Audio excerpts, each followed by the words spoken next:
Thank you guys for coming and showing your support. Thank you. Guys, right off the bat, we want to point out the guys that really work hard making the show. They're around here right now filming for the show. Dragoncon. We gotta introduce Jimmy Dugan. Jimmy Dugan, all right. It's the producer of the show. Jimmy Dugan.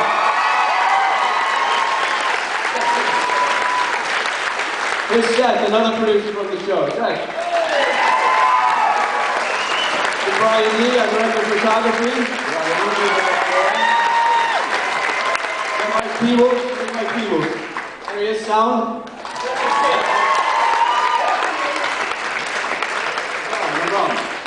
So anyway, and of course, my wife is here. We've got Trying to Hide, Chris Williams and Amy Bruni. Stand up, come on.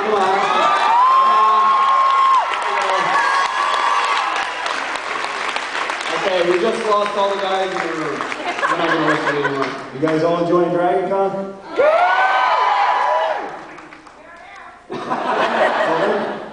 Guys, we got a lot of good stuff going on. Hopefully you're enjoying the new season. Haven't really been able to watch it. We've been too busy filming. We've already signed on for season 6 next year. As my wife said this year. Yes, and we have Jay and I have a book coming out in 29th of this month. Yeah, 29th of this month, another book. So if you read, it's free.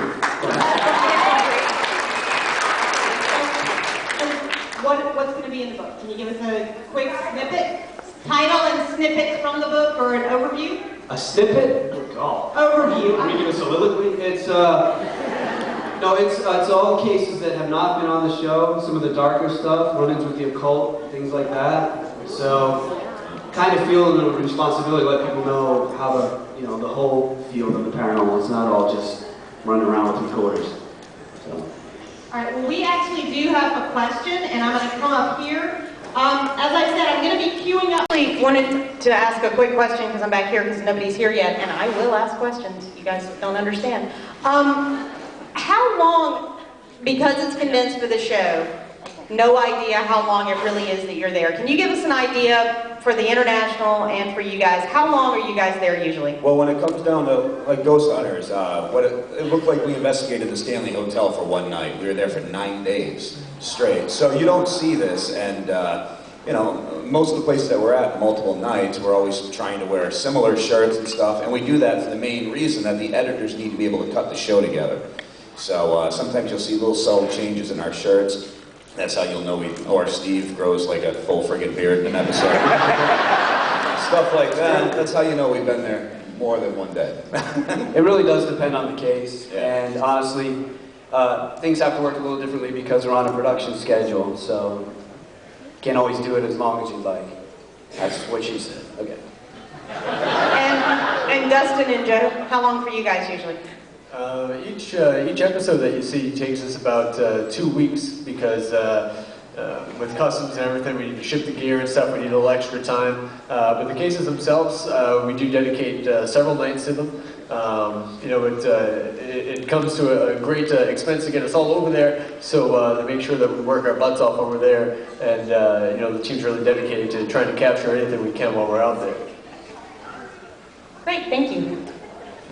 Now that you guys have had a year or two with the K2 meter, tell us what you think about its uses and its advantages and disadvantages.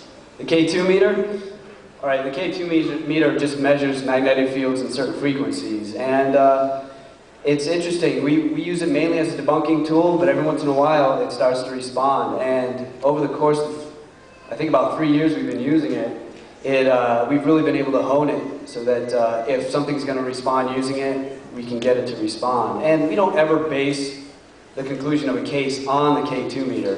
It's just kind of neat to help create a nice EVP session and to kind of point you in the right direction. Thanks. Come on up. What is the strangest things that you guys have encountered, paranormal or not paranormal? At Dragoncon or not? Good answer. Well, to be honest. Now, not at Dragoncon. We're all nice, normal, happy, functional people. Well, to be honest with you, the strangest, sometimes the scariest thing we ever encounter is the homeowner. And some of you guys, but you never know whose house you're walking into.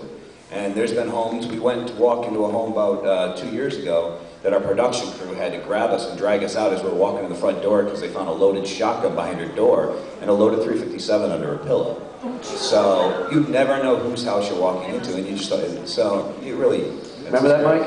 Yeah. She had a laundry list of painkillers. One of them was 10 Oxycontin a day. Wow. So she was on another planet. How about, yeah, Steve? You were saying? Oh no, I just said I remember that woman. That's all. I'm gonna ask all of y'all to talk. Come on now. Joe, how about you? Strangest thing? The strange thing that happened to me was being bitten. By what? Or who? Ghosties. Yeah, we were in a castle in Denmark, and it was just myself and another investigator, and nothing was going on, so we figured we'd go to another part of the castle. And on the way up the stairs, my arm started to sting. So I said to Brandy, my arm's stinging. She says, well, I'll look at it when we get to the top of the stairs. And when she checked it, I had teeth mark in my arm. 4 teeth mark, then a space, and then one other tooth. So whatever bit me had a missing tooth. I'm starting to think the strangest thing for me is working with Joe Chin.